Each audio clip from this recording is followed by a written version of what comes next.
Bamidbar, capítulo 22. Para a gente poder entender um pouco essa paraxá, a gente vai ter que voltar um pouco na paraxá anterior, né? Se alguém entendeu bem a paraxá anterior, nós temos então uma grande facilidade para poder compreender Bamidbar, capítulo 22. E um fato curioso é algumas coisas que a Torá ela utiliza em seus textos. Ela cria situações inusitadas, coisas completamente diferentes do padrão normal, para poder chamar a nossa atenção. Então, nessa paraxá, Bamidbar 22, a maioria das pessoas elas vão ficar atentas por que o jumento falou com Bilã. Todo mundo fica querendo saber. Então, você lê o texto, mas a sua curiosidade ela vai te levar para esse ponto do texto. Sendo que esse ponto ele não é o ponto mais importante a você absorver, a você compreender. Não é. Mas parte da resposta de Bamidbar 22, números 22, está em Bamidbar 21, que é você entender o que Corá fez, qual era a intenção de Corá, Datã e Aviram. De uma certa maneira, Corá, ao contrário de Bilã e de Balaque, o rei de Midian, Corá, ele pensava no bem-estar do povo de Israel. E ele argumentava que Moxe estava menosprezando, diminuindo e prejudicando o povo de Israel, gerando risco à vida desse povo, pela falta d'água, falta de comida, falta de várias coisas. Então Corá, ele tinha um zelo em cima disso. Mas só que esse zelo de Corá ia contra as determinações que o próprio Criador tinha colocado sobre o povo de Israel, em que Moisés seria um líder, Arão seria um sacerdote e Miriam seria uma profetisa. Basicamente, esses três personagens aí são alvos das reclamações de Corá. Né? E Corá, se a gente for olhar um pouco mais a fundo, a gente percebe que, na verdade, isso era uma grande maldade da parte dele. Né? Dava para poder perceber um pouco de inveja, um pouco de desejo por liderança, um pouco de soberba, um pouco de vaidade da parte dele. Só que ele revestia tudo isso em misericórdia ao povo, em justiça ao povo. Então ele sempre argumentava que Moxe estava indo contra o povo de Israel. Por que vocês nos tirou do Egito para faltar água, para faltar comida, para faltar carne? Então esse era o apelo de Corá. Mas por trás desse apelo, dessa boa intenção, tinha o efeito de destruição. Imagina o que seria do povo de Israel se Moxe, Arão, tivesse sido retirado das funções que eles exerciam ali. O que seria do povo de Israel? Então, essa era a intenção de Corá. Era prejudicar o que o Eterno estava trabalhando. E trabalhando através de quem? De Moxe. Através de Arão. E Corá não queria isso. Ele queria liderar ou criar uma equipe de líderes, uma equipe de pessoas para tomar conta disso, para organizar as tribos, de maneira que não faltasse água, não faltasse comida, e quem sabe até voltasse para o Egito, que o Egito recebesse de braços abertos. Agora Canaã estava armado até os dentes, né, que agora é a situação de Balar. E essa caminhada, nesses 40 anos de deserto, em que Corá ele se manifesta, e logo em seguida ele morre, ele paga o preço da rebeldia, Israel está quase entrando na Terra Prometida, está bem na divisa. Aí vem Balaque, rei de Midian, e ele, como um grande guerreiro que ele era, um grande rei que ele era, ele cria uma estratégia para derrotar o povo de Israel. Aí ele pensou, bom, esse povo saiu do Egito. Esse povo ele não lutou contra os egípcios. Mas muitos egípcios morreram. E eles não levantaram espada para ninguém. E esse povo lutou contra outros povos nesses anos todos e venceu todos esses povos. Então, por mais que o meu exército seja maior do que o deles, e mais poderoso que o deles, e existem várias nações que querem o fim de Israel, porque eles estão gerando risco para essas nações. Então, já que guerrear não adianta, o que eu vou fazer? Eu vou atacá-los espiritualmente. Eu vou atacar no plano espiritual. Ao contrário de Balaque, Corá era um sacerdote. Era da casa de Levi. Era da tribo sacerdotal. E ele tentou atacar espiritualmente e não conseguiu. Agora vem Balaque, que era um rei e guerreiro, e agora ele entende que tem que atacar espiritualmente. Só que ele não tinha força para poder atacar. Aí o que ele faz? Ele contrata um sacerdote, Bilã. Ele contrata esse sacerdote para poder atacar espiritualmente o povo de Israel, amaldiçoando o povo. Olha só a estratégia do rei Balaque. Já que eu não posso guerrear para vencer todos, eu não vou nem perder meu tempo com guerra, com espada. Vai só morrer gente. Eu vou destruí-los espiritualmente. Foi inteligente ou não foi? Muito inteligente. E como ele não tinha poderes sacerdotais, ou mágicos, ou de feitiçaria, esse tipo de poder, ele só tinha espadas e cavalos. Então ele foi atrás de Bilã, que era um homem que ele sabia que tinha muitos poderes.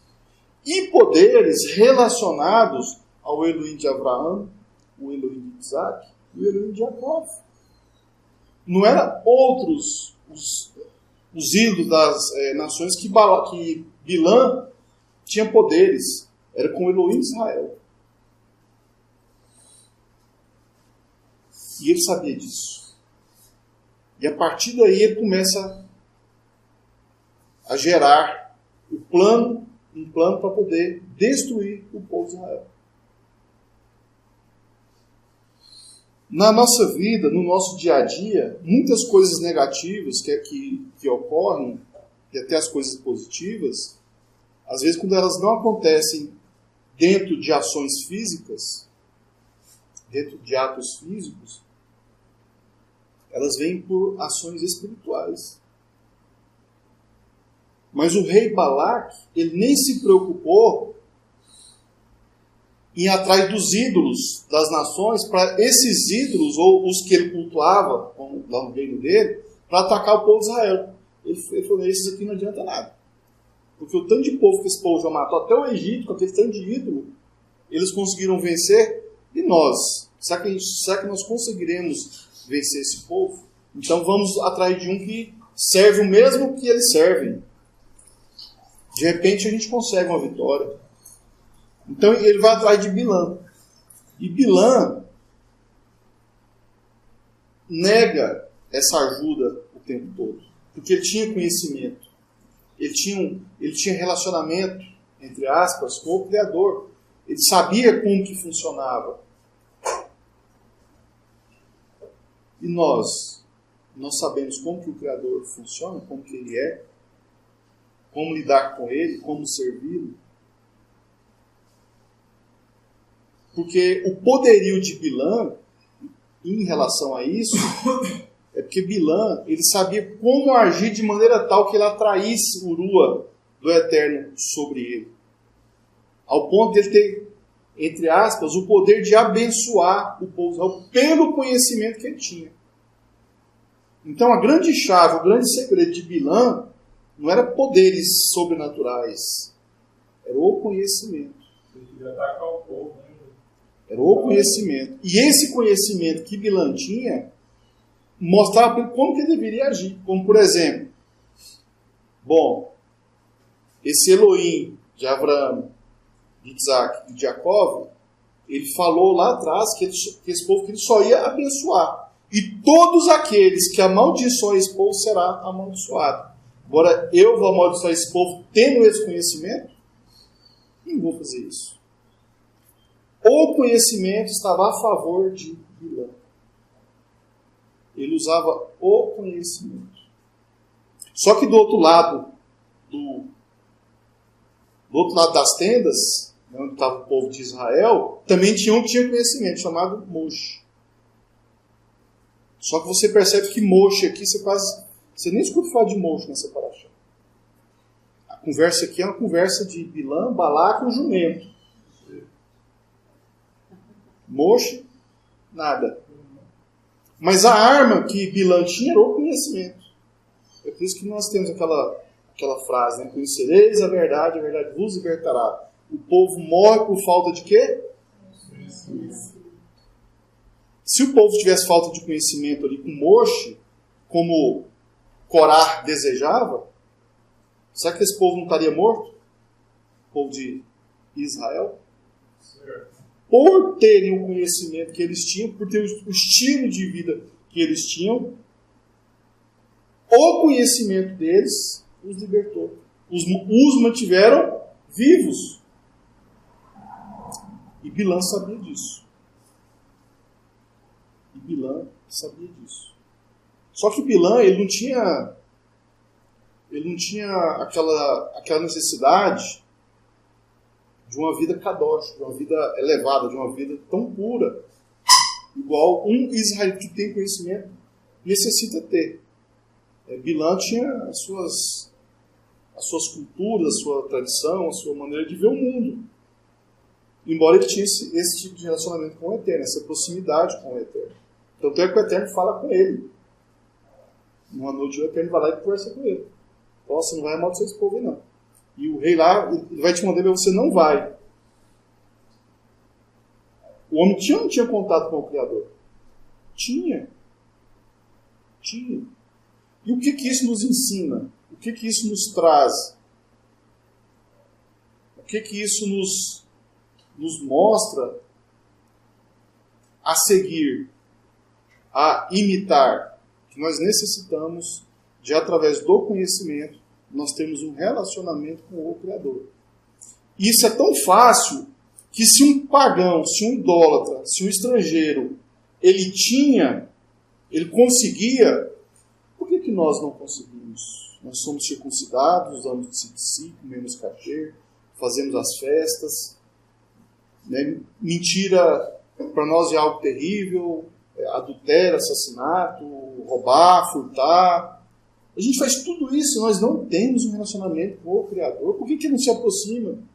Qual é o problema que nós temos, afinal de contas? E o Bilã não tinha essa dificuldade. O que Bilã tinha que eu não tenho, então?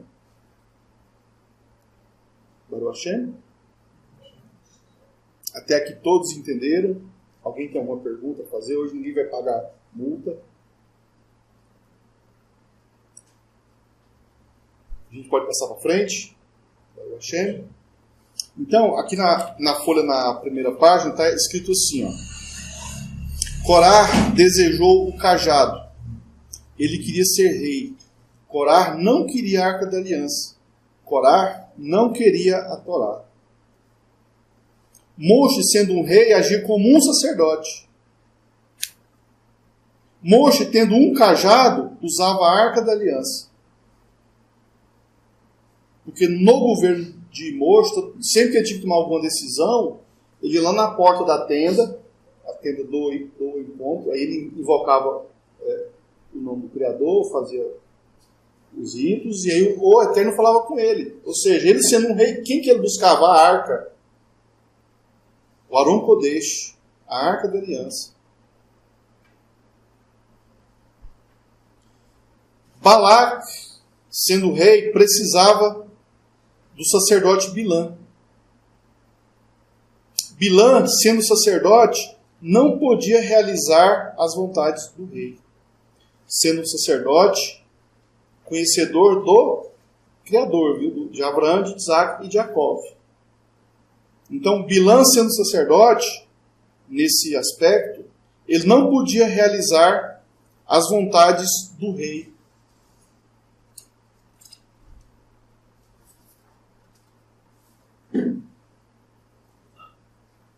Pois quando as vontades do rei são contra a Torá, Elohim rejeita esse rei.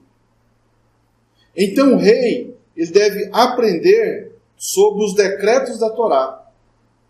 Deve ter conhecimento para poder ter um relacionamento com o Criador. Então quando você tem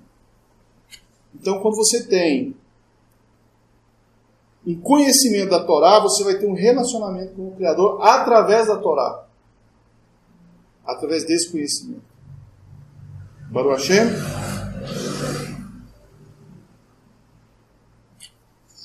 Agora vamos para a página 5, vamos para os comentários, que o texto depois vocês vão ler. O texto que conta a história do jumento, que fala com Bilã. Depois eu vou querer saber por que o jumento falou com Bilã. O que tem por trás disso? Baruch Hashem. Bilã, ele liberou, entre aspas, 3 ou 4 bênçãos durante essa situação toda. Ele liberou 3 ou 4 bênçãos para o povo de Israel. A primeira bênção de Bilã, ela contrariava o desejo de maldição de Balaque contra o povo de Israel, numa tentativa de fazer o Criador odiar Israel. Vejamos, Balaque, o rei de Moabe, trouxe-me de Arã, das antigas montanhas, dizendo: venhamos e amaldiçoe para mim Jacó, e venha, e desperte a ira de Elohim contra Israel. Ou seja, qual era o plano militar estratégico de Balaque? Era que Bilã lançasse maldição sobre o povo de Israel, de maneira que o Eterno odiasse o povo de Israel. Essa era a estratégia militar de Balaque. Bilã sabia que sua vida, a de Balaque e todo o seu povo eram devidos por causa do povo de Israel, através de Abraão, que intercedeu por Ló e gerou os Moabitas. Olha só, Balaque, ele é descendente de Ló com a filha. Então, Balaque, ele sabia que era parente dos israelitas. Porque Lot era parente de Abraão. E Lot, para estar vivo em Sodoma, Abraão teve que intervir, teve que interceder com os anjos para poder tirar Ló e a família daquela destruição que aquela cidade sofreria. Então, se Balaque estava vivo ali, era justamente porque Abraão havia intercedido. O patriarca desse povo que ele queria destruir era o responsável pela vida de Balaque e pela vida de Bilã. Balaque descendente de Ló. Ló teve, no nosso caso, filho dele.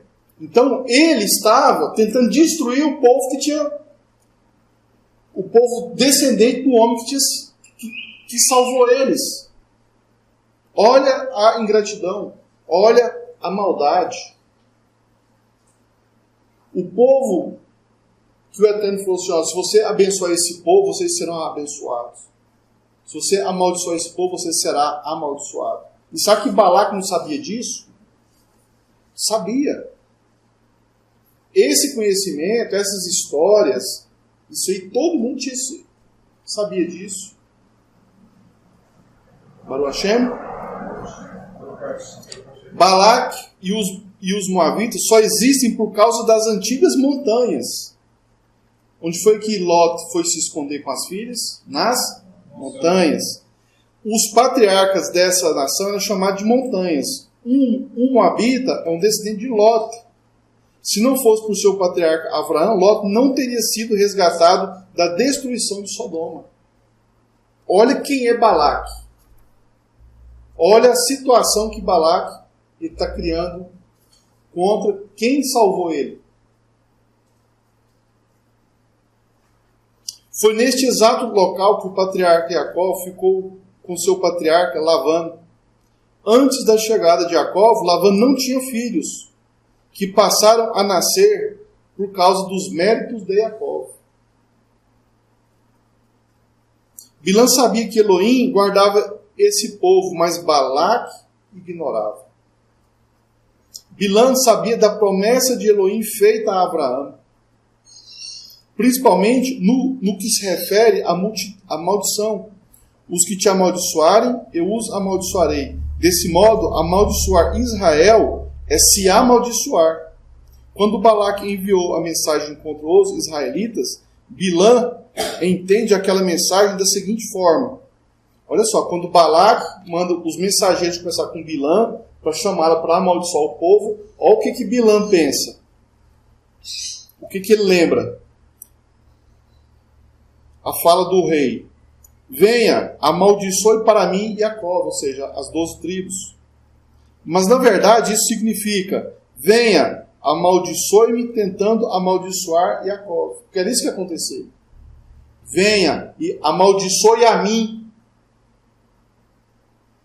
É o que Bilã entendeu na fala do ignorante Balaque. Balaque não via dessa maneira, mas Bilã via.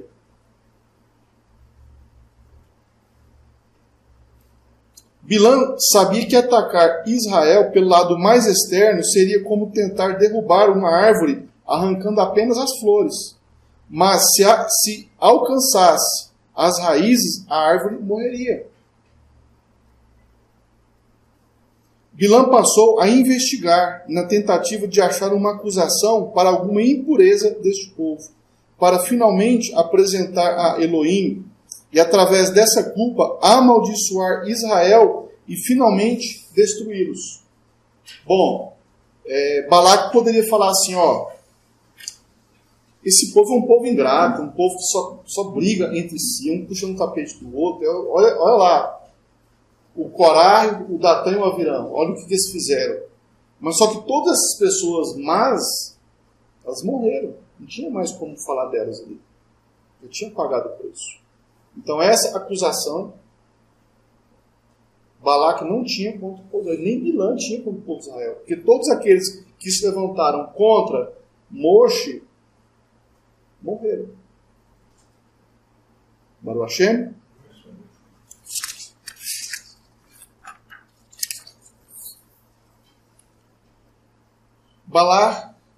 Bilã analisou os patriarcas com a intenção de encontrar neles alguma culpa. Mas, ao contrário, uma bênção brotou de seus lábios, pois a origem do povo de Israel era pura. Ao contrário, a origem dos moavitas era entre um pai e sua filha, algo que a Torá de Moshe considerava impuro. Então Bilã passou a observar a forma pura da vida sexual dos israelitas. Ou seja, eles estavam procurando uma forma de acusar o povo de Israel, achar uma impureza nos nascimentos, mas eles nasceram de forma pura. Enquanto os moavitas nasceram de forma impura. Eles é que estavam errados. Baruch Hashem. Do topo das rochas eu vejo as colinas e eu o contemplo. Olhando para as rochas, ele contemplava as colinas. São as rochas que formam a colina. Várias rochas elas formam uma colina. Então, quando ele olhava para as rochas, ele contemplava a estrutura de Israel. Quando ele olhava para os homens, que cada um era como se fosse uma rocha, ele contemplava as famílias que compunham as tribos. Aí quando eles olhavam para o povo dele, a vida sexual, a alimentação, a cultura, o jeito que eles eram, o jeito que eles se alegravam, as tradições, a política, o jeito que eles se relacionavam uns com os outros, a maneira que eles ganhavam dinheiro, a maneira que eles olharam para o povo e falaram assim, esse povo aqui não tem como acusá-los. E nós?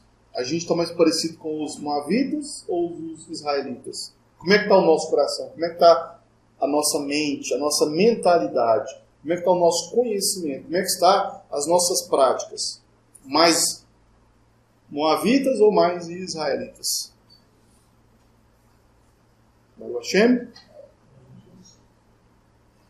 Vejo os israelitas descenderem de patriarcas Kadoshim, chamados de rochas, e das matriarcas Kadoshim, chamadas de colinas.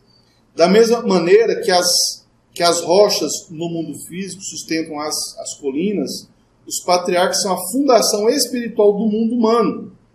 Os patriarcas sustentam as tribos de Israel, e as matriarcas internamente sustentam as famílias. Toda a estrutura da existência de um israelita está fundamentada na natureza Kadosh, da forma sexual que os gerou. Toda a estrutura de existência de um israelita está fundamentada na natureza Kadosh, da forma sexual que os gerou. É nisso que sua origem pura é determinada. O início existencial Kadosh. Ao contrário, os moavitas têm sua origem numa forma sexual impura. Lot se relacionou sexualmente com suas filhas. Os israelitas têm sua origem existencial em Abraão e Sara. O outro aspecto da existência de um israelita está relacionado a praticar mitzvot.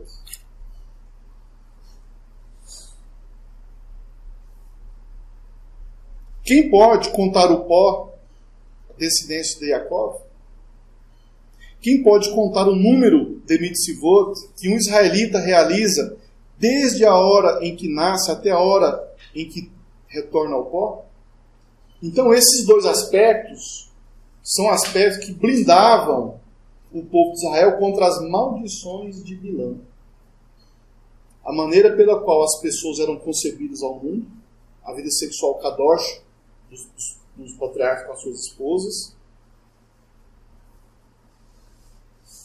e o tributo pago a cada instante da vida de um israelita no cumprimento das mitzvot. Então, duas coisas eram muito parecidas. Dá para contar a descendência de Jacó, como a areia do mar, as estrelas do céu? Dá para fazer isso? E dá para alguém saber quantas mitzvot praticou ao longo de sua vida? Dá para a gente contar quantas mitzvot que Moshe cumpriu na vida dele, Abraão e Jacó? Então, esses dois aspectos, o cumprimento de mitzvot e o nascimento do Kadosh, blindavam o povo. Desde o nascimento. Desde o nascimento. Fazia com que as maldições não cheguem neles. Por que a maldição não chega neles? Porque eles não abrem brecha, eles não dão legalidade para as maldições. A maldição ela só acontece se ela tiver legalidade, legitimidade. Aí ela acontece. É por isso que é importante conhecer a Torá. Não adianta nós olharmos para a Torá em um aspecto religioso apenas. Nós temos que olhar em um aspecto de comportamento, de atitude, de ação, fundamentada num conhecimento. E um conhecimento seguro, conciso, claro, simples. Baruch Hashem. O bebê, quando nasce, ao 8º dia, já cumpre a Brit Milá, circuncisão. É a primeira mitzvah. Mesmo sem estar consciente fisicamente, sua alma, ainda pura, recebe o sinal da aliança em sua carne. Ele vai crescer já tendo um sinal de aliança com Elohim. Ao contrário, os bebês das outras nações estão submetidos ao destino de seus pais, assim como foi Abraão, que por meritória decisão própria escolheu seguir Iá. Olha só, quando o bebê israelita nasce, ele já cumpre Torá. No 8º dia já é circuncidado. Aí, em seguida, já vem mais outra mitzvah, que está dentro do parto, onde o pai e a mãe, durante 40 dias, se for menino, não vão ter relações sexuais. Essa abstinência, esse jejum que o homem e a mulher fazem, já é um cumprimento de mandamento, já é bênção, já gera berahot, já gera bênçãos. E se for menina, 80 dias. Ou seja, a criança ela já está dentro do ambiente de cumprimento de mitzvah. Baruch Hashem? Então, desde pequenininha, é uma criança que ela já vai crescendo livre de maldições. Não de perseguições. Ser perseguido é uma coisa. Agora, maldição é outra história. Então, a criança já nasce em um ambiente de cumprimento de mandamentos. Já vai crescendo abençoada. E Bilã, assim, por que a Torá traz esse personagem Bilã? Vamos entender por quê.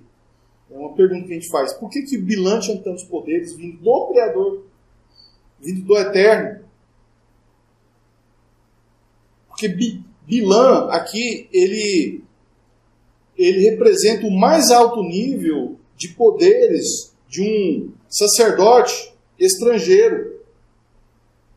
Para as nações não falarem que Israel tem algum privilégio, porque tinha Moshe. As nações tinham Bilã. Ninguém pode reclamar. Se Bilã, em vez de trazer bênção, levou maldição, é porque assim eles querem. Isso é gerado pela idolatria, pela fornicação, pela prostituição, pelo adultério, pelo roubo, as mentiras, a feitiçaria e por aí vai. Moshe não tinha nada disso. Baruch Hashem, Moshe não tinha nada disso.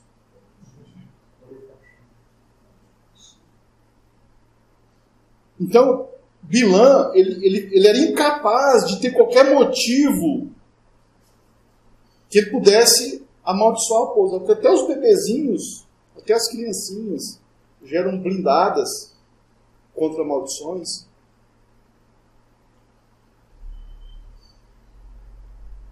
Baruch Hashem.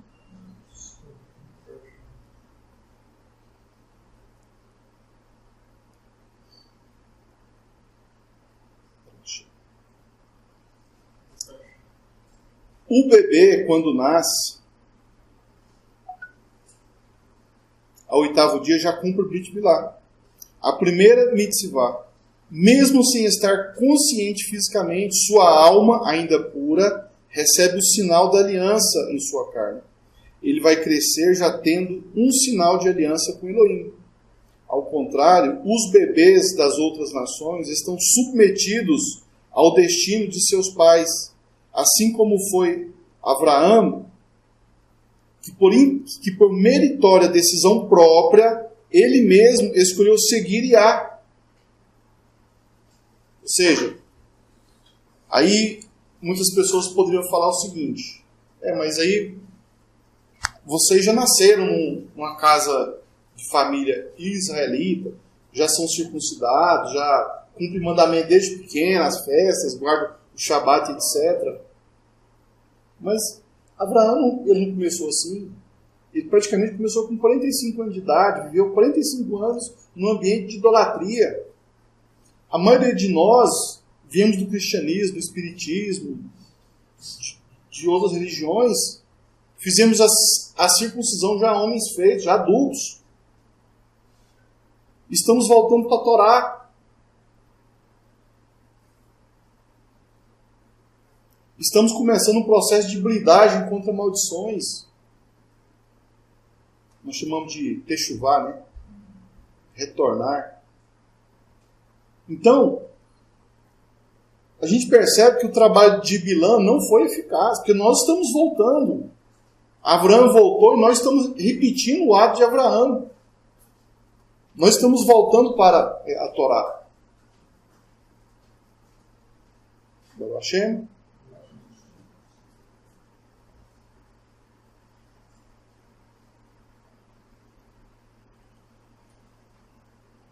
Baruch Hashem. A menina, por outro lado, começa a cumprir mitzvot já aos 12 anos de idade.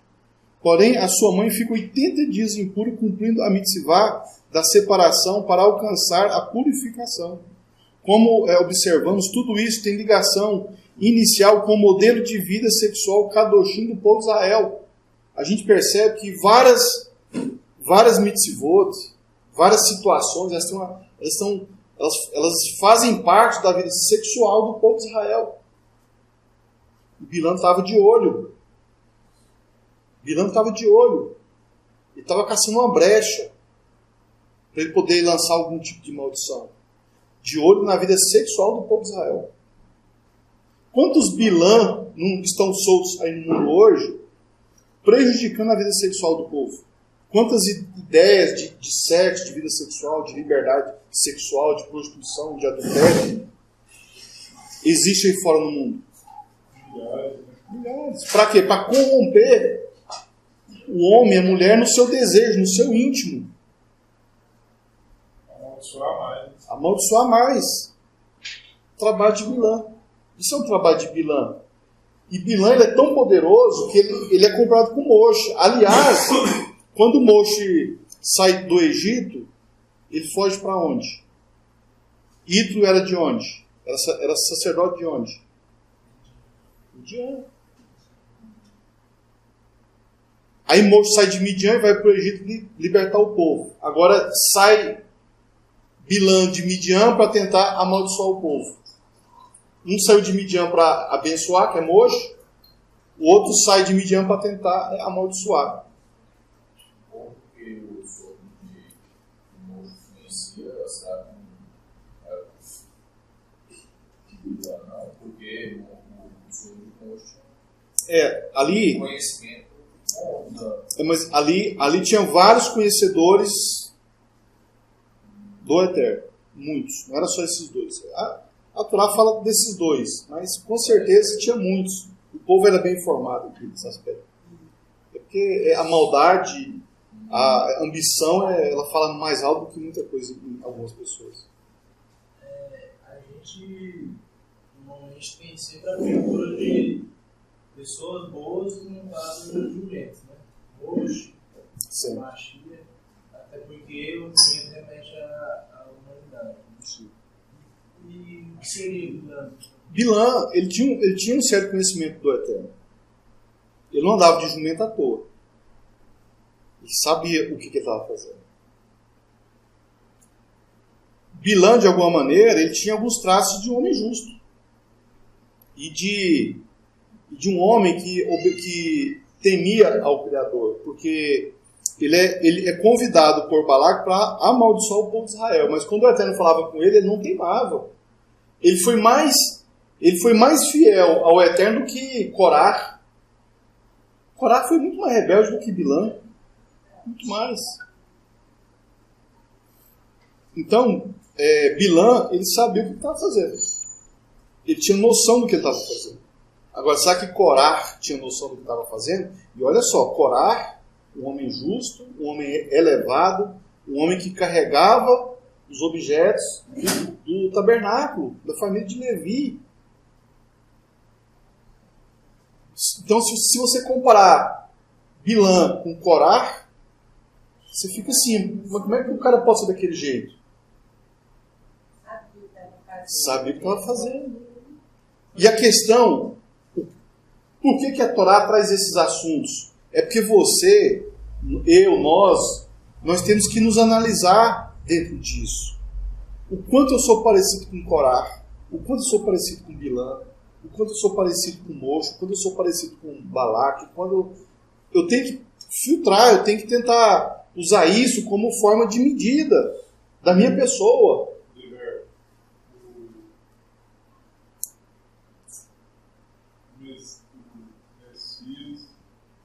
Apareceu uma forma de um lá na hora, a filha estava com o jumento lá, né? Aí o jumento disparou no rabaco por causa do anjo, né? Aí o Bilã foi lá, tentou bater no... Bateu 3 vezes. Bateu 3 vezes no jumento, depois tentou botar o jumento na trilha, certo? No rumo certo. E o jumento sempre ia pro meio do mato. Então, isso serve para a gente se analisar, a gente fazer uma análise própria, o quanto eu sou infiel, o quanto eu sou rebelde, o quanto eu sou injusto. Isso aqui não é para mim ler e julgar Bilã.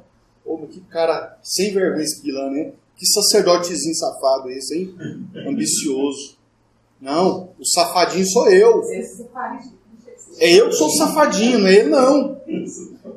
Isso aqui é uma regra para mim me julgar, para mim medir a mim mesmo. Será que eu não estou fazendo coisas parecidas com Bilã ou com Corá? Porque eu vou te falar uma coisa, ser igual ao Mocho é muito chato. É ou não é? Tudo certinho, bonitinho, obediente, né? Cheio das profecias. O Eterno falava com ele face a face, tem que ser chato. Agora você tem muito ouro, uma casa bonita, muita prata, ter moral diante dos reis do mundo, das pessoas, todo mundo te respeitar. Você vê, até o rei foi atrás de Bilã. Imagina o rei lá na sua casa te chamar para fazer um serviço e te pagar bem, dar uma casa cheia de ouro. Aí que coisa boa. E será que vale a pena? Tá vendendo a alma, né? Na verdade, todas essas situações, quer dizer, você não pode vender aquilo que você não tem, né? Não tem como você vender a sua alma. A questão é que sua alma ela vai diminuindo. Então, é tipo, a gente costuma brincar em alguns estudos, né? A gente costuma comparar nossa alma com algodão doce. Quanto mais você põe fogo no açúcar, mais ele aumenta. E quanto mais você consome, mais ele diminui. Só que é muito docinho e a carne vai querer o quê? Ela vai querer fazer o algodão doce ou ela vai querer comer? Comer. E você já viu a facilidade que ele tem de ser destruído? A nossa alma é desse jeito. Então nós temos que trabalhar para aumentar o algodão doce, não para diminuir o algodão doce. Com a nossa alma é mais ou menos isso. E cada vez que a gente peca, que a gente transmite, que a gente faz as coisas erradas, o algodão doce ele está sendo comido por convidados não muito agradáveis, né? Não são muito desejáveis esses convidados, não. Eles vão destruir sua alma. Então, como é que você vai vender? Aí você vai lá e faz um algodão enorme. Aí, de repente, o chedinho vem e começa a comer. Você vai vender o quê, afinal de contas? Não tem nada para você vender, tá? Você não tem nem alma para você poder vender. Isso é o que o pecado faz. Ele diminui, ele reduz a sua alma. Ele aumenta a sua carne. Não no sentido de tamanho, mas no sentido de vaidade, orgulho, e por aí vai.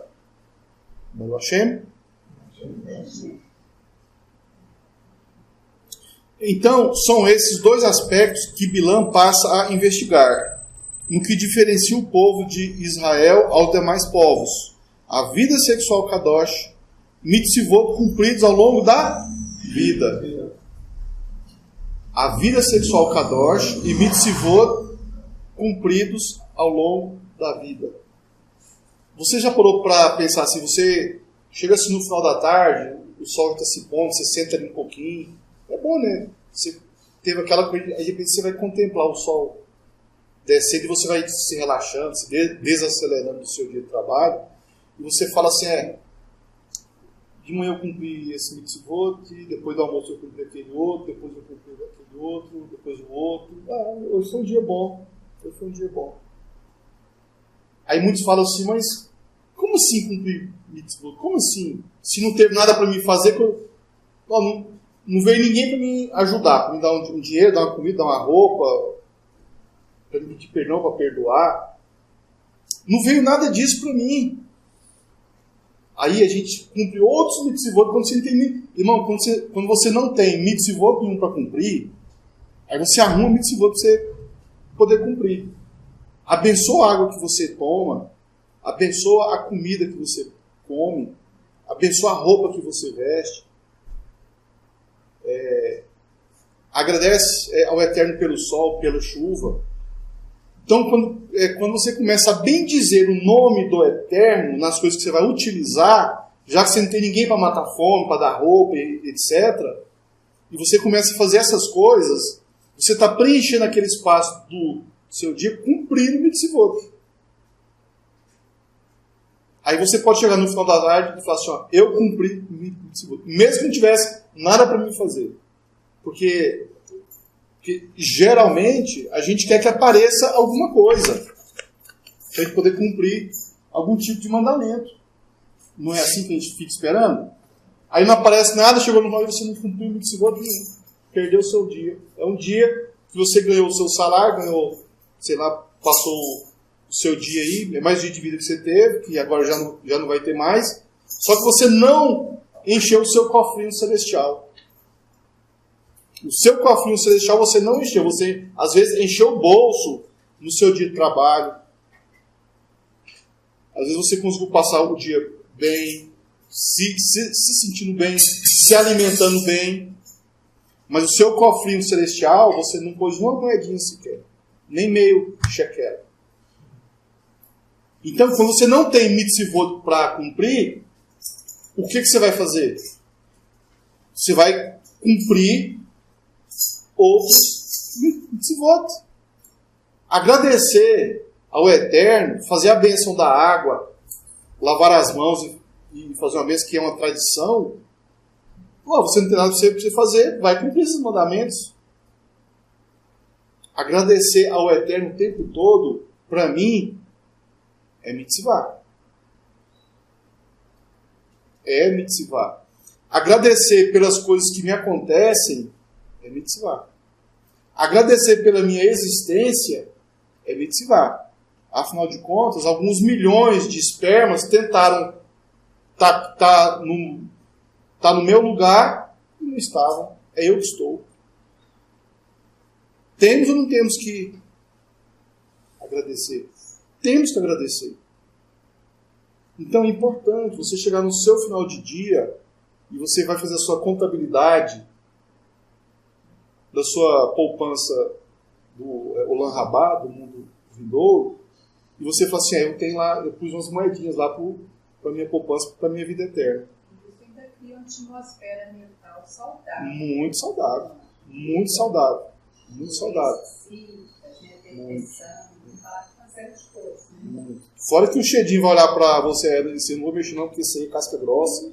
Nem quero mexer com isso aí, dá licença. Deixa eu desviar por aqui disfarçadamente. Não quero nem conversa. Então, vida sexual kadosh e cumprir mandamento ao longo da vida. Imagina você chegar no final da sua vida e você falar assim, eu cumpri muitos mandamentos. É incalculável. O quanto de mandamento eu cumpri. É muito melhor do que você falar assim, eu tive muito tempo, eu tive muitas oportunidades para cumprir os mandamentos e não cumpri. Não cumpri. Porque eu sou muito egoísta, eu só penso no meu bem-estar, na minha roupa, no meu salário, no meu carro, nisso, naquilo, em comprar isso. A minha preocupação é só essa. Aí aquela frase, né? Buscai primeiro Malhut Hashamayim, buscai primeiro o reino dos céus, a sua justiça e tudo mais, isso será acrescentado. Isso aí eu coloco de bandinha, eu coloco de lado, não me interessa muito não. Então a gente fica esperando as oportunidades de cumprir os mandamentos, de cair do céu. Mas é o contrário. Quando você cumpre o mandamento, você está conectando você aos céus. Imagine você passar a eternidade, você lembrando de quando você era imperfeito, e com seu esforço, com seu amor, com seu zelo ao Criador, você fez tanta coisa bonita, tanta coisa maravilhosa. baseada em obediência, justiça e zelo por ele. E você vai conviver com ele dessa forma. É tipo aquela mulher que é fiel a vida toda com o seu marido, e toda vez que ela olha para ele, ela fala assim, eu sou uma mulher fiel. Do que aquela que esconde aquilo que faz de errado e tem que encarar. O marido eu sou imundo, eu sou nojento, eu sou infiel. Por isso que no reino dos céus tem os grandes e os pequenos. Os gadolim e os catanim. Os catanim. Baruch Hashem. Você pode falar um pouquinho mais dessa questão? Qual que é a finalidade, do relacionamentos que nós tivemos aqui, que a gente vai ter que conviver com eles. É porque todas as almas vão para lá. Todas. Se foi Kadosh não tem problema, né? O grande problema é aqueles que tem prostituta, amante, essas coisas assim. Né? A questão dele é que lá todas as almas vão para lá. Querendo ou não, as coisas que nós fazemos aqui, elas constroem nossas almas. Então, de uma certa maneira, alguma memória vai ficar. Não sei. Assim, não dá para falar de forma tão técnica, né? Não tem como. Se a gente fosse falar isso de forma mais técnica, seria só conjectura, só imaginação. Né? Então, não dá. Existe um quê? É assim. Nós construímos nossa alma. A nossa alma ela é construída. E nossos atos, eles aumentam ou diminuem, acrescentam ou retiram coisas das nossas almas. Mas tudo aquilo que a gente construiu, tipo assim, né? Foi para lá, então tudo aquilo que foi construído também. A sua alma vai ser aquilo que você. A sua alma vai ser aquilo que você formou aqui durante a sua vida. Vai ser tudo guardado ali. Agora, por isso que existe o sistema de sacrifícios, o sistema de expiação, de purificação, para tentar apagar ou diminuir essas questões. Esse é o ponto que eu queria. Porque assim, nós teve problemas, teve uma vida anterior a essa. Aí entramos no processo de techuvá. Aí os sacrifícios, a forma que eu vou levar todo o meu processo. As purificações vão influenciar. O problema é, olha o que essa paraxá está fazendo aqui. Ela está comparando Bilã com Corá. Porque querendo ou não, assim, querendo ou não, sendo sincero, tem muita gente que não vai querer ver isso. Não, Assim, aí depois que a gente entende o processo de techuvá e tudo mais, as coisas mudam. Mas imagina, por exemplo, se uma pessoa que te prejudicou tanto aqui na Terra, aí esse prejuízo que ela te causou está no mundo espiritual, vai estar na memória da sua alma. Uma pessoa que te causou muito mal, que te causou danos terríveis, foi injusta com você, foi má com você, etc. Aí, dentro da sua techuvá, você vai ter a oportunidade de purificar essa situação, de transformar essa situação. Liberar perdão, se purificar, perdoar e consertar tudo aquilo que estava errado.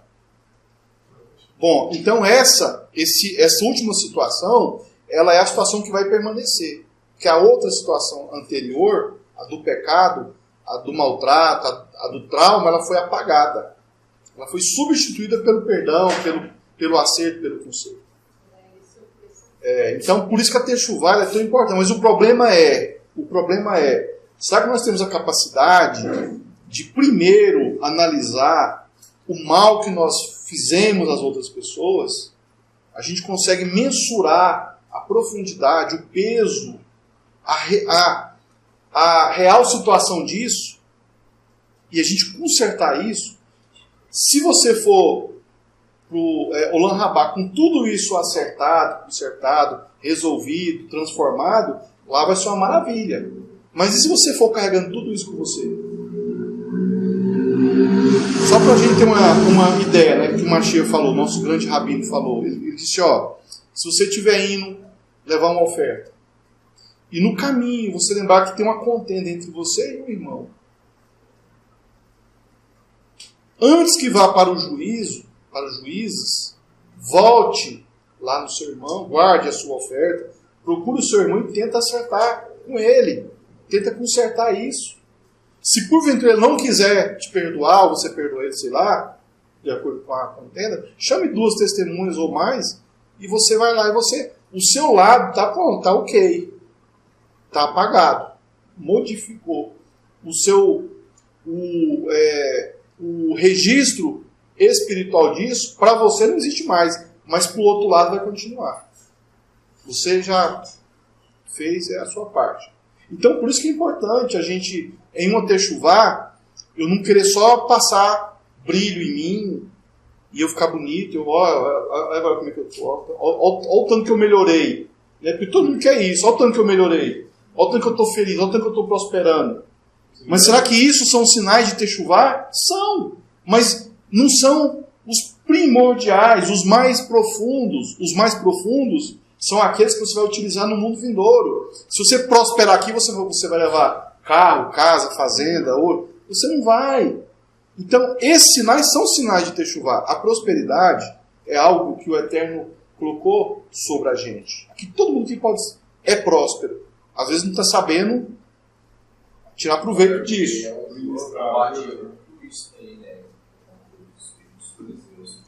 Eles eram hipócritas, né? Sim, em termos de imagem.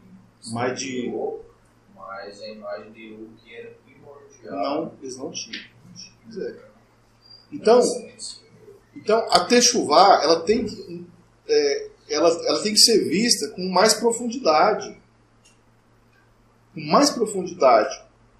Eu vou tomar um copo d'água, eu não tenho ninguém para ajudar agora, para fazer... Assim, não tem ninguém perto de mim passando fome, passando necessidade, passando frio, sei lá, doente, que eu possa fazer nada. Aí eu vou lá tomar um simples copo de água. Aí eu abençoo, eu faço uma brahá, eu agradeço ao Eterno pela água, bendigo o nome dele por eu ter uma água para mim poder beber.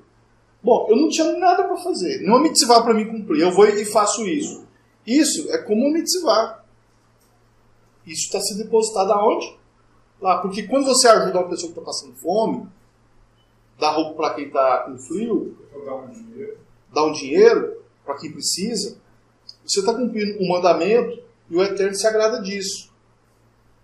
E quando você também agradece ao Eterno, você também está enaltecendo o nome dele. Tanto você ajudar uma pessoa, você enaltece, engrandece o nome dele, como você agradecer ele pelo copo d'água. As duas coisas, mas qual que é mais sublime, mais bonito, mais profundo? É matar a fome de quem está com fome. É dar roupa para quem está nu. Isso é muito mais sublime, é lógico.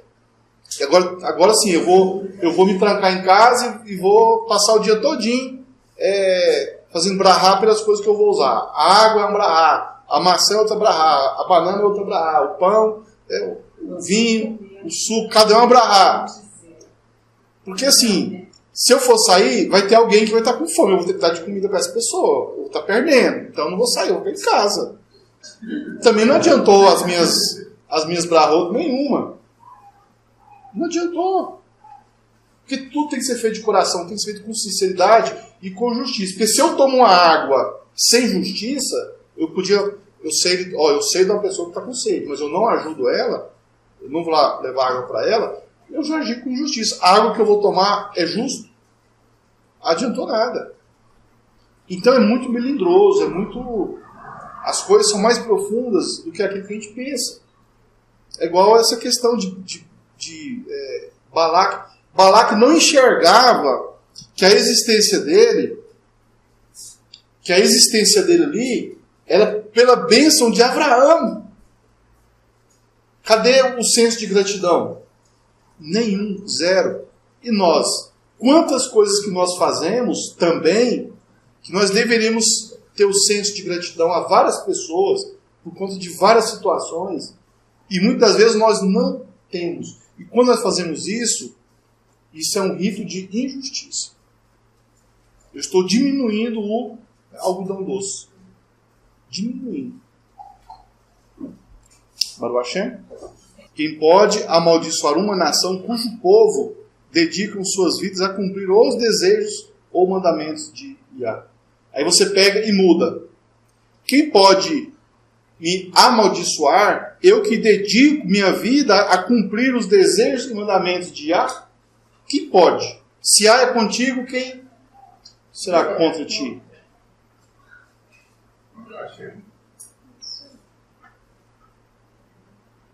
Se o Eterno é contigo, e para o Eterno estar contigo depende de quê? De vocês estarem próximos. Pecado faz o Eterno afastar. Cumprir mandamento faz o Eterno aproximar. Para o Hashem? E quem pode contar o número de mitzvot que um israelita realiza no seu dia a dia? Será que você mesmo consegue contar quantas mitzvot você pratica durante um dia? Você tem essa capacidade? Você consegue chegar no final do dia e falar assim, eu cumpri tantos mitzvot. Aí é aquilo que eu falei. Se você não tem nada, não tem nada para você fazer, mandamento nenhum para você poder cumprir, aí você vai fazer o quê? Abençoar a água, o trabalho, sempre enaltecendo, engrandecendo o nome do Criador, sempre exaltando o nome dele. Aí, uma coisa que eu acho muito bonita disso é que uma pessoa que está o tempo todo fazendo brahá, agradecendo ao Criador, muitas vezes não está tendo a oportunidade de cumprir uma mitzvah, mas aí, por amor, por zelo a ele, faz algumas brahá. Eu pergunto, uma pessoa dessa, ela pode estar em um espírito de raiva, de tristeza, de cansaço, de insatisfação. Está lá no serviço, queria estar em casa deitado, vendo lá um Netflix, um filminho, um futebolzinho. Quem que não queria estar em casa fazendo isso? Não, mas está ralando lá no seu trabalho. Se você é uma pessoa que você se acostuma a cumprir os mitzvot, você não vai ter tempo para depressão. Você não vai ter tempo para ansiedade. Você não vai ter tempo para pensar coisa errada ou para planejar coisas erradas. Mas você vai ter tempo para fazer atos de justiça. Dificilmente você vai ter uma pessoa triste e doente perto de você. Porque o ambiente em torno ele fica saudável, até fisicamente. É uma energia que o Eterno coloca. Sem essas coisas de mantra, essas coisas, mas isso aí é real. É real. A alma, a capacidade da alma de gerar vida em vez de doença é imensa. Ainda mais uma alma alegre, uma alma feliz, uma alma grata, muito feliz. Se você pega o seu dia, às vezes, por mais que o seu trabalho, que o seu local de trabalho seja avesso a esse tipo de situação, e você também você não tem necessidade de ficar demonstrando que está orando, igual os fariseus faziam. Você não tem necessidade disso. Faz em secreto. Se você não pode fazer falando, o bom é falar. É você soltar a voz. Mas se você não pode fazer, faz em secreto. O ambiente que você tem em torno de você, o seu dia vai ser muito melhor. Você vai estar blindado contra um monte de coisa. Ou você pode estar levantando algum tipo de guerra favorável à sua pessoa. Porque sem vitória não há guerra. E sem guerra não há vitória. Baruch Hashem? Então, quem pode contar o número de mitzvot que um israelita realiza no seu dia a dia? Todo israelita, no final do dia, medita e se pergunta: quais mitzvot eu cumpri hoje? E será que eu deixei de cumprir algum? Será que neste dia eu pequei? Todo dia você tem que analisar isso. Todo dia você deve meditar nisso. Todo dia. A mente de Bilã, ela passa a trabalhar nas bases da existência israelita. Quem pode amaldiçoar uma nação que fecha as menores brechas, cumprindo até os menores mitzvot de Yah? A bênção de Bilã, que inicialmente era uma maldição, na tentativa de reduzir por morte os israelitas, já que nas situações que eles pecavam contra Elohim, eles eram mortos. Nas situações que os israelitas pecavam contra Elohim, eles já eram mortos. O objetivo de Bilã aqui era reduzir o número de israelitas no pecado com as prostitutas midianitas dentro das tribos. Se os israelitas se relacionassem com as prostitutas, com as mulheres medianitas, eles não teriam filhos com as mulheres israelitas. A consequência disso era um desastre contra o nascimento e a influência negativa aos que nascessem dessas relações. Além do desperdício de muitas sementes, diminuindo assim os nascimentos de israelitas. Olha só a estratégia de Bilã. Já que maldição não pode, não tem jeito. O Eterno autoriza ele a proferir alguma maldição. Aí o que ele pensa? Bom, se o filho nasce e já nasce cumprindo um mandamento, que é a circuncisão para o menino, então se as crianças já nascem com isso, então eu não posso fazer nada, não tem como eu atingir esse povo. Aí o que ele pensou? Então se a blindagem começa na vida sexual, e esse é um ponto fraco dos homens, o que eu vou fazer? Eu vou jogar uma isca, uma estratégia, para prejudicar esse ponto. E vou abrir uma brecha. Porque lá no meio deles provavelmente deve ter uns mais elevados e uns mais caídos. E os caídos caíram de boca, né? Foram lá e entraram mesmo. E começou a morrer gente. Então, a estratégia de Bilã, ela foi super inteligente. Foi sutil e inteligente. Muito inteligente. Muito inteligente. Pegaram mulheres bonitas, princesas até, outras prostitutas, e mandaram por ali, ó. E os homens que às vezes não tinham uma vida sexual tão kadosh, às vezes já tinham uma tendênciazinha, deram a brecha e caíram.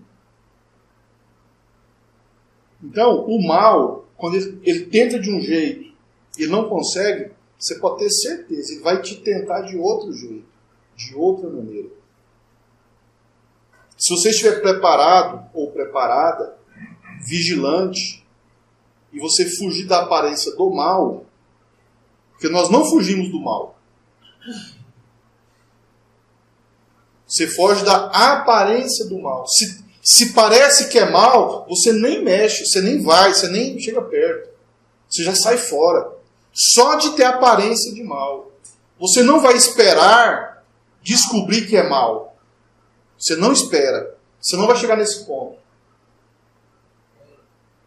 O Pai Nosso hoje é diferente. A gente ouve livrai da tentação. Não nos deixar ser levados. Não nos deixar ser levados. É a mesma coisa de você não querer nem saber da aparência do mal. Né? Como que Sim. Bilã adquiriu conhecimento da Torá? Já anterior? Não cita na escritura. Bilã era da mesma região de Itro, sul de Mosh, e da mesma região que Mosh viveu por muitos anos. Né? Foi 80 anos, 40 anos? Não, foi 40 anos, né? Sei que Mosh viveu muitos anos lá em Midian. E Bilã era de lá também. Era de lá. E fora que os Moavitas são parentes do povo de Israel. De Lot, que era sobrinho de Abraão. Então, as comunicações ali tinham, né? A gente pensa que eram pessoas totalmente... A primeira vez que estava vendo, não era. Eram pessoas que tinham relacionamentos, que tinham... Era tudo parente, era tudo parentela ali. Então, esses conhecimentos eles eram... animais, coisas grandiosas, né? Como é que não fica famosa? Baruch Hashem? Bilã indubitavelmente pensou, como pode Elohim, que é Kadosh, e seus Malachim, que são Kadoshim, ele pode olhar para um tipo de assunto desse? Assunto sexual. Então é ali que eu vou atacar. Ele tem mais coisas para fazer. Ele foi bem onde ele começou a criar problema. E começou a ter sucesso. Ele começou a ter sucesso com isso.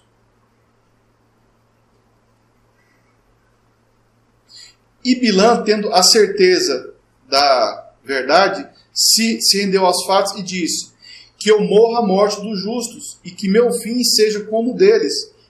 Mas só que ele tinha temor. Ele tinha temor, ele temia pelo Criador. Ele tinha medo. Estava aqui tentando falar essa frase aqui. Que eu morra a morte dos justos. Que eu seja como um deles. Não é porque ele sabia da grandeza do povo de Israel em relação ao Criador. Ele sabia disso. Mas alguma vaidade, alguma coisa nele impedia ele dele. E é o que muitas vezes nos impede. Vaidade, orgulho, ignorância. Ah, mas eu não acredito assim, eu não penso assim, eu não vejo assim. Então, tudo bem, Bilã também não. Ele não via assim, ele não pensava assim. Balaque, então, mais longe ainda. E muitas vezes nós fazemos isso. Ao perceber que, em vez de amaldiçoar os israelitas, estava involuntariamente abençoando-os repetidamente, Bilã decidiu que seria melhor morrer do que continuar sofrendo tal agonia. Entretanto, o espírito de profecia que falava através de seus lábios também elevou esses pensamentos. E ele encontrou-se pedindo que a morte dos israelitas justos e virtuosos os levasse a entrar no mundo vindouro, o paraíso, depois de partir desse mundo presente. Ou seja, ele já estava pensando no mundo vindouro. Se eu for para lá vai ser melhor para mim, né? Mas como é que um cidadão desse vai viver no mundo vindouro? Com essa ignorância toda, essa avareza, ambição, porque lá não tem espaço para isso. Não tem espaço. Recusava a morte? Hã? Recusava a morte? Aqui Mocho nem entra na história. Ele nem falava em Mocho aqui, porque Mocho era muito, muito elevado. Balá, cada vez que escutava os argumentos de Bilã, ficava cada vez mais assombrado.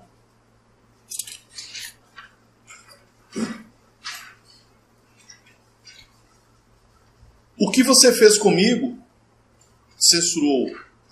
Eu lhe convidei para amaldiçoar meus inimigos e você os abençoa?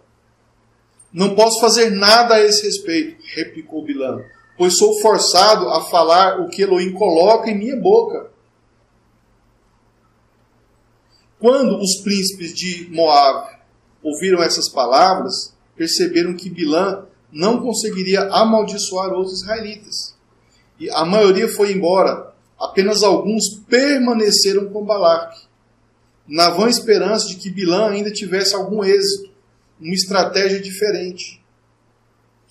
Balaque disse então a Bilã: deixe-me levá-lo a outra colina, onde tenho outra visão. Através do sobrenatural, talvez eu possa inspirar você a revelar onde posso atacar esse povo, já que pelas palavras não teriam êxito. Então buscavam por outra forma de prejudicar Israel. Agora, olha só.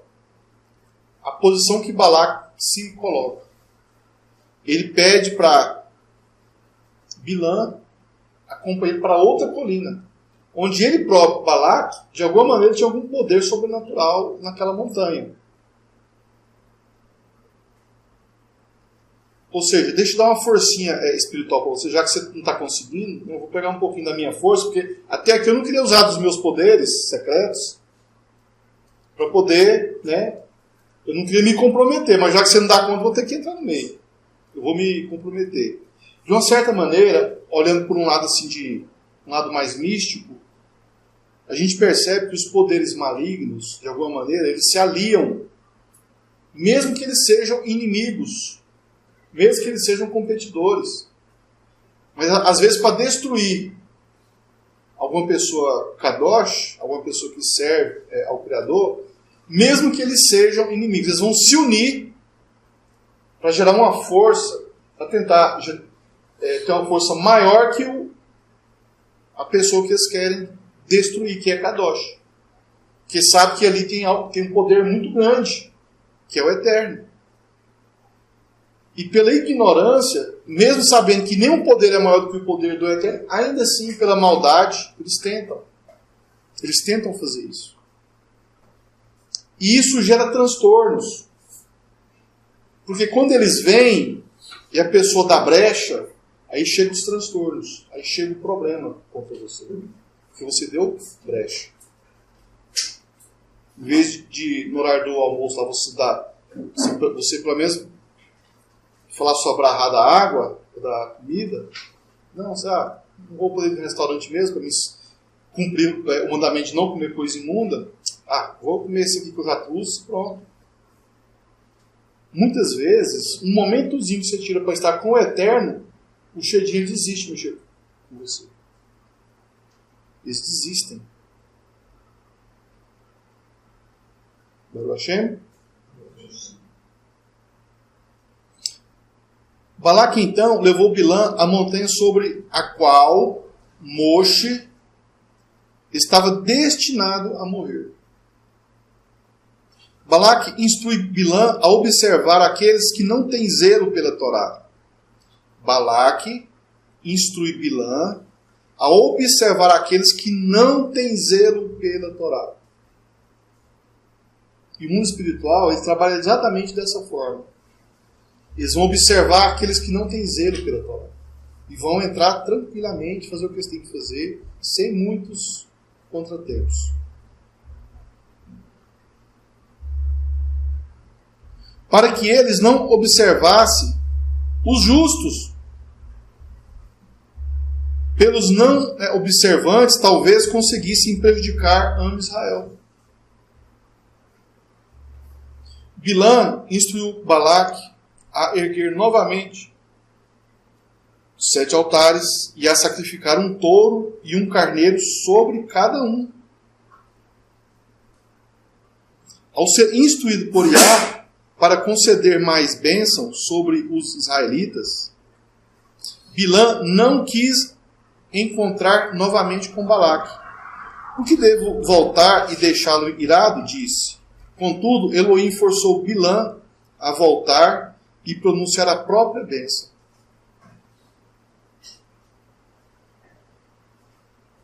Ao ver Bilã se aproximando, Balaque perguntou-lhe cinicamente: o que Elohim, a quem você é obviamente subserviente, lhe disse para profetizar?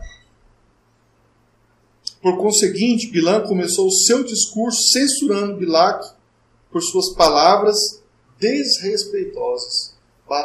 Bilã não aceitava que alguém levantasse uma palavra desrespeitosa contra o Criador. Então, Haverim e Haverot, Corá, um levita, e Bilã, um midianita. Qual dos dois tinha mais zelo e temor pelo Eterno? Bilã. Bilã. Isso nos ajuda a nos julgar. Isso nos ensina como nos julgar. Nós muitas vezes não sabemos nos julgar. A gente acha que a gente é belo demais, a gente é muito... E não é assim que funciona. E essas falhas, elas abrem brechas para ataques, para coisas que vão te gerar prejuízo, que vão tirar sofrimento, que vão tirar dor. E o mundo espiritual, ele é muito sensível a isso tudo. Então, se você não tem nenhum mandamento para você cumprir, arrume um. Se acostume com isso. Se acostume com isso. É muito melhor você, às vezes você tem um tempo vago ali, você não tem nada para fazer, você se dedicar simplesmente a adorar o Criador. Simplesmente para isso. Isso vai fazer a sua mente gerar um tipo de pensamento, de coisas puras. Quem é que vai adorar o Criador e estar com a cabeça cheia de coisas de pensamento impuro, ou de coisas erradas, ou de... Ninguém. É importantíssimo, na hora que você vai adorar o Criador, a sua mente ela esteja limpa, pura, tranquila, em paz, com pensamentos todos positivos. Baruch Hashem? Amém. Então, a nossa paraxá de hoje, ela fala muito da primeira bênção de Bilã, né, que foi essa situação toda. É muito comum nessa paraxá todo mundo focar no jumento, o que o jumento falou, e temos vários porquês que o jumento falou, mas a história do jumento é simplesmente para te desviar do foco da paraxá. É para levar você a se distrair com essa situação. Embora por trás da história do jumento existem muitas coisas que são interessantes. E de uma certa maneira isso demonstra, né, o mau caráter que também tinha em Bilã. Se Bilã, um dos aspectos, né, se Bilã era um profeta, era um homem que tinha um relacionamento com o Eterno, visão espiritual das coisas, por que Bilã não viu o anjo lá? Só o jumento viu. Isso é vontade de quem, afinal de contas? Quem que quis assim? O Criador. Criador. E aí, o jumento, ele se eleva muito mais que Bilã naquele momento. Porque o jumento viu o anjo. E fez aquilo que o anjo, que entrava ali na frente para dar uma espadada em Bilã, e o jumento protegeu, salvou a vida dele. Então quem foi mais elevado? O jumento ou Bilã? O jumento. E quantas vezes nós somos menos elevados que o jumento? Quantas? Hã? Às vezes, muitas vezes. Sempre que a gente for parecido com Corá, eu estou sendo menos que o jumento. Sempre que eu tenho a arrogância, o desejo de posse, a ambição de Bilã, eu estou sendo pior do que o jumento. Afinal de contas, Bilã estava indo naquele caminho que o Eterno tinha permitido também, que até então ele não foi porque o Eterno falou que não era para ir, mas depois falou que podia ir, porque ele ia ganhar muito ouro.